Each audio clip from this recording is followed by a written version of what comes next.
Good morning friends. पिछले video में हम लोगों ने क्वाड्रेटिक इक्वेशंस का थर्ड पार्ट किया था और उसी के साथ साथ क्वाड्रेटिक इक्वेशन को कंक्लूड कर दिया था। तो आज एक नया टॉपिक अरिथमेटिक प्रोग्रेशन के बारे में जानेंगे। इसका पार्ट 1 आज हम लोग लेके आए हैं। वीडियो का जो पीडीएफ है वो डिस्क्रिप्शन बॉक्स में दिया गया है, लिंक के थ्रू आप लोग वो डाउनलोड कर सकते हैं एंड प्रैक्टिस कर सकते हैं। तो शुरू करते हैं। First question is show that the sequence defined an equals to 2n² + 1 is not an AP. तो एपी होने के लिए हम लोग जानते हैं कोई दो टर्म और कोई तीन टर्म ऐसा दिया गया हो कि एक है P, एक है Q एंड एक है R। तो अरिथमेटिक प्रोग्रेशन होने के लिए Q - P जो होगा R - Q का डिफरेंस सेम होना चाहिए। तो यहाँ पर जो क्वेश्चन दिया गया है an इक्वल टू 2n² + 1, ये कॉमन फॉर्म है। अब n की जगह n+1 को चूज कर ले तो यहाँ पर सेम n की जगह n+1 इसका होल स्क्वायर +1 हो जाएगा। अब इसको लिख सकते हैं 2 ×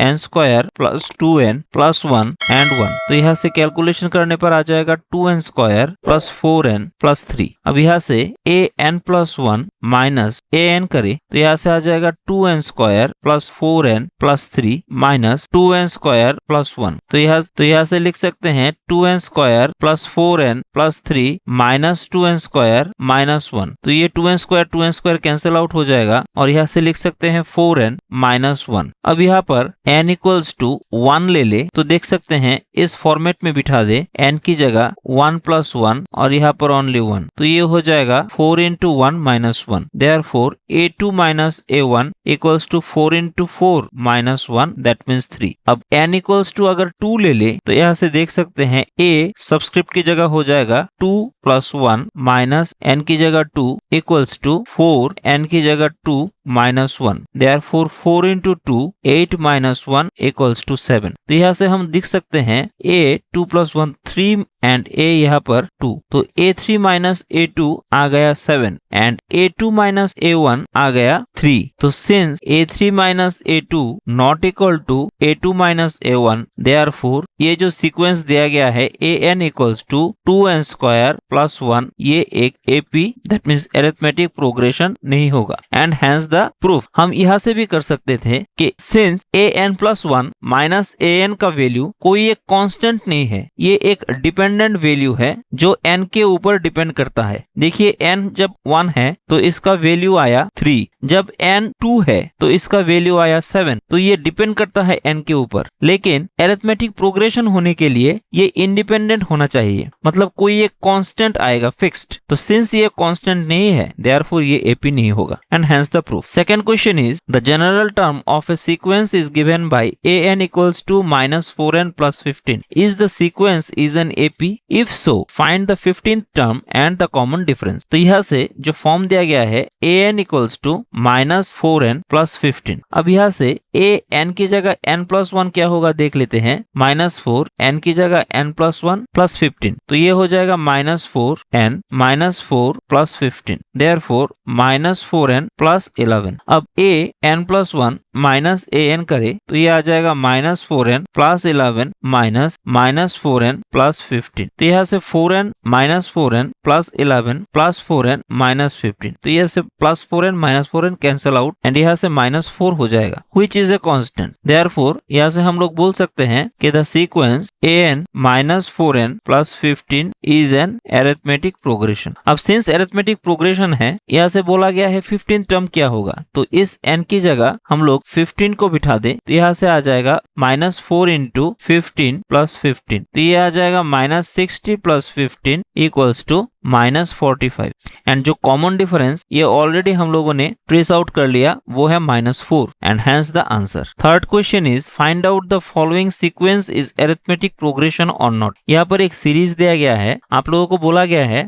ये अरिथमेटिक प्रोग्रेशन होगा या नहीं। तो इसको हम लोग मान लेते हैं फर्स्ट टर्म, इसको सेकंड टर्म, इसको थर्ड टर्म एंड इसको फोर्थ टर्म। अब देख लेते हैं अगर ये अरिथमेटिक प्रोग्रेशन होगा तो डेफिनेशन के अनुसार a3 - a2 equals to A4 minus A3 होना चाहिए। तो A3 माइनस A2 करने से ये आ जाएगा 10 plus 2 to the power 6 minus 10 plus 2 to the power 5। तो ये आ जाएगा 10 plus 2 to the power 6 minus 10 minus 2 to the power 5। तो यहाँ से प्लस 10 माइनस 10 कैंसिल आउट और 2 to the power 6 2 to the power 5। तो यहाँ से 2 टू द पावर 5 को कॉमन ले ले तो 2 माइनस 1, तो this is 2 to the power 5। अब A4 माइनस A3 करे तो यहाँ से आ जाएगा 10 plus 2 to the power 7 minus A3 हो जाएगा 10 प्लस 2 टू द पावर 6। तो यहाँ से आ जाएगा 10 plus 2 to the power 7 minus 10 minus 2 to the power 6। यहाँ से plus 10 minus 10 cancel out and यहाँ से 2 टू द पावर 6 को कॉमन ले ले तो ये आ जाएगा 2 minus 1 which is 2 to the power 6. Since 2 to the power 5 not equal to 2 to the power 6, therefore A3 minus A2 not equals to A4 minus A3. Therefore यहाँ से हम लोग बोल सकते हैं this is not an arithmetic progression and hence the answer. Fourth number question is the first term of an AP is minus 7 and common difference is 5. Find its 18th term and the general term. तो first term को हम लोग A से represent कर लेते हैं which is minus 7 and common difference को हम लोग D से रिप्रेजेंट कर सकते हैं which is 5. Therefore जो 18th टर्म है यहाँ पर कोई एक टर्म निकालने का फॉर्मूला है Tn equals to A plus n minus 1 into D arithmetic progression में। तो सिंस यहाँ पर 18th टर्म की बात बोला गया है तो यहाँ से T18 हो जाएगा A plus n की जगह 18 minus 1 into D। तो A की जगह हो जाएगा minus 7 plus 17 and D हो जाएगा 5 which is minus 7 plus 85 equals to 78। Therefore जो जनरल टर्म वो हो जाएगा An और Tn equals to A plus n minus 1 into D।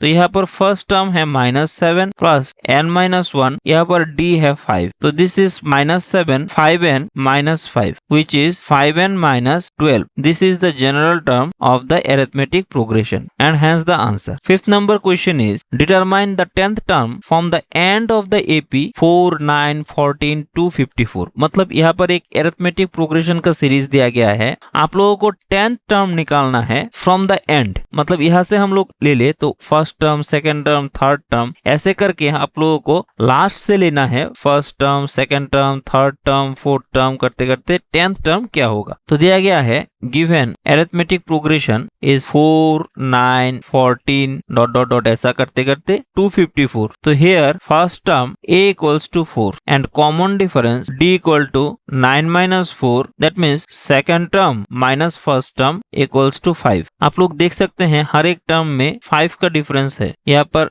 9 plus 5 14 ऐसे करके that's why common difference 5। Suppose इस AP में first term second term third term ऐसा करते करते suppose nth number of terms है यहाँ पर, तो यहाँ पर लिख सकते हैं सपोज द AP और arithmetic progression consist nth term, therefore जो लास्ट टर्म होगा Tn उसका वैल्यू यहाँ पर दिया गया है 254। तो Tn का फॉर्मूला हो जाएगा A plus n minus 1 into D equals to 254। अब A यहाँ पर आया है 4 plus n minus 1 into D है 5 equal to 254। तो यहाँ से n minus 1 into 5 equal to हो जाएगा 250 और n minus 1 equals to हो जाएगा only 50। तो n equals to हो जाएगा 50 plus 1 51। That means यहाँ पर टोटल 51 नंबर ऑफ टर्म्स है। तो आप लोग देखिए 1 2 3 4 5 6 7 8 यहाँ पर टोटल 8 टर्म है एंड बोला गया है पीछे से जो थर्ड टर्म है उसको आप लोगों को लेना है। मतलब ये क्योंकि ये है फर्स्ट सेकंड थर्ड, इस टर्म का वैल्यू क्या होगा इसको पूछा गया है। तो टोटल अगर 8 टर्म है तो पीछे से जो थर्ड टर्म है सामने से वो कौन सा टर्म है 1 2 3 4 5 एंड 6 नंबर टर्म। जो पीछे से थर्ड टर्म है वो सामने से 6 नंबर टर्म है। तो कैसे हम लोग निकाल सकते हैं 8 minus 3 plus 1। अगर ये कर ले तो ये 6 नंबर टर्म आ जाएगा, मतलब पीछे से थर्ड टर्म आ जाएगा क्योंकि 8 minus 3 5 5 plus 1 6 this is 6 term. ठीक वैसे ही यहाँ पर पीछे से 10th टर्म बोला गया है, therefore 10th term from the end of AP equals to total है 51 minus 10 plus 1 term from the beginning of AP। तो जो रिक्वायर्ड टर्म है वो आ जाएगा required term 51 minus 10 41, 41 plus 1 42, that means 42nd term from the beginning. अब हम लोगों को इस 42nd टर्म का वैल्यू क्या आएगा उसे निकालना है, तो उसे इजीली निकाल सकते हैं। a plus 42 minus 1 into D कर ले फॉर्मूला के द्वारा, तभी आ जाएगा, देन रिजल्टेंट वैल्यू आ जाएगा। तो यहाँ पर a है, that means first term 4, 42 minus 1 41 and d है 5, therefore 4 plus 205 that means 209 which is the 10th term from the end of AP। आशा करता हूँ समझ गए होंगे। 6th number is the 10th and 18th term of an AP are 41 and 73 respectively, find 26th term. मतलब question में बोला गया है कोई एक AP का T10th अगर फर्स्ट टर्म A हो एंड कॉमन डिफरेंस D हो तो हो जाएगा 10 माइनस 1 इंटू D, इसका वैल्यू है 41। लिख लेते हैं where A equals to first term and D equals to common difference. Therefore, A plus 9D equals to 41. This is equation 1. And T18 हो जाएगा A plus 18 minus 1 into D equals to 73. That means A plus 17D equal to 73. अब इन दोनों को compare कर ले, A plus 9D equal to 41 and A plus 17D equal to 73 minus कर ले तो ये a कैंसिल हो जाएगा एंड 17 माइनस 9 हो जाएगा माइनस 8D इक्वल्स टू, ये भी माइनस हो जाएगा माइनस 32, तो D इक्वल्स टू आ जाएगा 4। अब D का जो वैल्यू है, putting value of D in equation 1 हम लोग पा जाएंगे A plus 9 into 4 equal to 41, therefore A आ जाएगा 41 माइनस 36 दैट इज 5। तो फर्स्ट टर्म आ जाएगा 5 एंड कॉमन डिफरेंस आ जाएगा 4। अब यहाँ से हम लोगों को बोला गया है 26 टर्म क्या होगा, तो 26 T26 equal to A plus 26 minus 1 into D। तो बिठा दे first term equal to 5, 26 minus 1 25 into D का वैल्यू हो जाएगा 4, therefore 5 plus 100 that is 105 which is the answer. Second number question is how many two digit number are divisible by 3। तो यहाँ से हम लोग जानते हैं फर्स्ट 2 digit number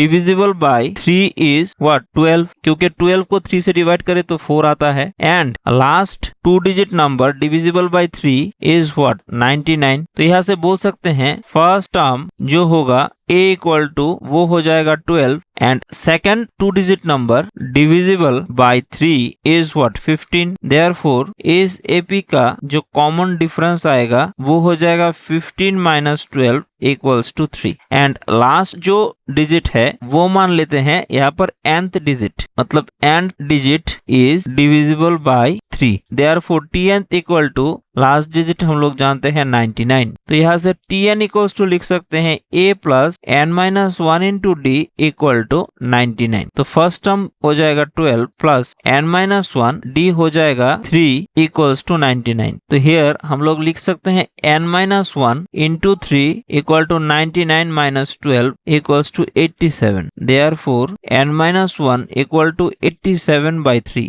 और n इक्वल टू 29 और ये माइनस 1 राइट हैंड साइड में प्लस 1 हो जाएगा तो 30, therefore there are total 32 digits numbers which are divisible by 3 and hence the answer. 8th question is the sum of first and 8th term of an AP is 32 and their product is 60. Find the first term and common difference of AP, hence also find the sum of its 20 term। मतलब यहाँ पर एक arithmetic progression दिया गया है जिसका first term को हम लोग मान लेते हैं A, that is T1 equal to A and 8th term इसको हम लोग ले लेते हैं A प्लस 7D जहां पर D is the common difference.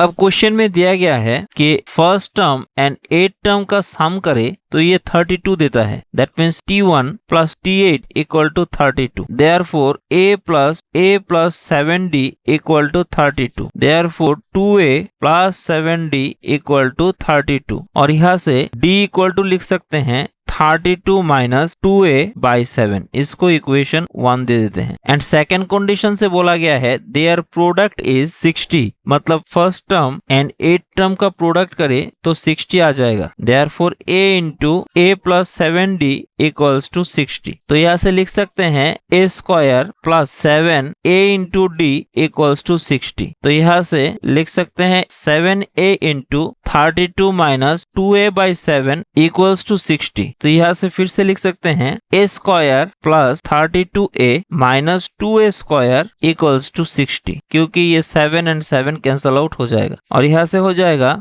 a square minus 32a plus 60 equals to 0। तो इसको फैक्टराइज करें तो लिख सकते हैं a square minus 30a minus 2a plus 60 equals to 0। तो यहाँ से a को कॉमन ले ले तो a माइनस 30 माइनस 2 को कॉमन ले ले तो a माइनस 30 इक्वल्स टू 0। तो देयरफॉर यहाँ से लिख सकते हैं a का एक वैल्यू 30 एंड दूसरा वैल्यू 2। तब इस a की वैल्यू को इक्वेशन 1 में पुट कर दे तो पहले a इक्वल्स टू 30 को चूज कर लेते हैं तो d इक्वल्स टू आ जाएगा 32 minus 60/7 which is minus 28/7, this is minus 4। Therefore यहाँ से बोला गया है hence the sum of first 20 terms क्या होगा। तो यहाँ से a इक्वल टू आ गया 30 एंड d इक्वल्स टू आ गया माइनस 4, ये केस 1 हो जाएगा। तो यहाँ से S20 फर्स्ट 20 टर्म्स का सम हो जाएगा 20/2 into 2 into 30 plus n-1, that means 20 minus 1 into d का वैल्यू माइनस 4। तो इसका कैलकुलेशन करने से ये आ जाएगा 20 into 30 minus 38 which is 20 into minus 8, therefore minus 160। और केस 2 ले लेते हैं, मतलब a का वैल्यू 2। अब इस a की वैल्यू को इस इक्वेशन 1 में पुट कर दे तो d इक्वल्स टू आ जाएगा 32 माइनस 2 इंटू 2 4/7, यहाँ पर आ जाएगा 28/7, दैट मीन्स ओनली 4। तो यहाँ से S20 इक्वल्स टू हो जाएगा 20/2 into 2 into 2 plus 20 minus 1 into d का वैल्यू 4। क्योंकि Sn का फॉर्मूला हम लोग लिख देते हैं n/2 into 2a plus n-1 into d, sum of n term. तो यहाँ पर n की जगह 20 है, हम इसलिए हम लोगों ने 20 लिखा। a की जगह फर्स्ट टर्म इक्वल्स टू 2 है तो 2 लिखा। एंड यहाँ पर d की जगह कॉमन डिफरेंस 4 है, देयरफॉर हम लोगों ने इसलिए 4 लिखा। यहाँ पर भी S20 ऐसे ही आया था, तो इसको आप लोग याद रख सकते हैं। तो यहाँ पर S20 करने से आ जाएगा 20 इंटू 2 प्लस 38 और ये आ जाएगा 20 into 40, therefore which is 800. And this is the answer. Last question is the ratio of 11th term and 17th term of an AP is 3:4. Find the ratio of 5th term to the 21st term of the same AP. Also find the ratio of sum of first 5 terms to that of first 21 term. मतलब यहाँ पर बोला गया है कोई एक AP का 11th term and 17th term का रेशियो ले ले तो रेशियो आ जाएगा 3:4, दैट मीन्स 3/4। तो T11 टर्म को हम लोग लिख सकते हैं a plus 11 minus 1 into D, और 17 टर्म को लिख सकते हैं a plus 17 minus 1 into D, क्योंकि Tn का वैल्यू है a plus n minus 1 into D, जहां पर a इक्वल्स टू हो जाएगा first term of the AP and d हो जाएगा कॉमन डिफरेंस, ये हम लोग ऑलरेडी जानते हैं। एंड n है यहाँ पर नंबर ऑफ टर्म, तो यहाँ से लिख सकते हैं a plus 10d by a plus 16d equals to 3/4। तो यहाँ से कैलकुलेशन करने पर आ जाएगा 4a plus 40d equals to 3a plus 48d। तो यहाँ से a इक्वल्स टू आ जाएगा 8d, इसे हम लोग इक्वेशन 1 दे देते हैं। अब यहाँ से बोला गया है T5 बाई T21 टर्म का रेशियो कितना होगा। T5 को हम लोग लिख सकते हैं a plus 5 minus 1 into D by T21 को लिख सकते हैं a plus 21 minus 1 into D, which is a plus 4d by a plus 20d। अब a का वैल्यू इक्वेशन 1 से यहाँ पर बिठा दे तो 8d प्लस 4d और नीचे हो जाएगा 8d प्लस 20d, तो ऊपर में हो जाएगा 12d प्लस नीचे हो जाएगा 28d, कैंसल आउट हो जाएगा। अगर 4 से कैंसिल करें तो ये हो जाएगा 3 and this is 7 which is 3/7। Therefore यहाँ से हम लोग लिख सकते हैं T5 is to T21 equal to 3:7। अब हम लोगों को फिर से बोला गया है कि S5 that means summation of first 5 term by summation of first 25 21st term का रेशियो क्या होगा। तो इसको लिख सकते हैं 5/2 into 2a plus 5-1 into d by 21/2 into 2a plus 21-1 into d, क्योंकि SN का फॉर्मूला है sum of first n term n/2 into 2a plus n-1 into d। यही से हम लोगों ने ये लिखा है। तो यहाँ पर 2 कैंसल आउट हो जाएगा और ये हो जाएगा 5/21 into 2a plus 4d by 2a plus 20d। अब इस a का वैल्यू यहाँ पर बिठा दे तो ये हो जाएगा 5/21 एंड दिस इज यहाँ पर a का वैल्यू 8d, तो 8 into 2 16d plus 4d। Similarly यहाँ पर 8 into 2 16d plus 20d। Therefore ये आ जाएगा 5/21 इंटू 20d बाई 36d। अब dd कैंसल आउट हो जाएगा एंड रिड्यूस करने पर ये आ जाएगा 25/189 व्हिच इज द आंसर। तो ऐसे करके आज हम लोगों ने अरिथमेटिक प्रोग्रेशन के ऊपर 9 क्वेश्चन देखे। पार्ट 2 एंड पार्ट 3 भी आएगा। अगर वीडियो अच्छा लगे तो लाइक एंड सब्सक्राइब जरूर कर दीजिएगा। तब तक के लिए thank you and good bye.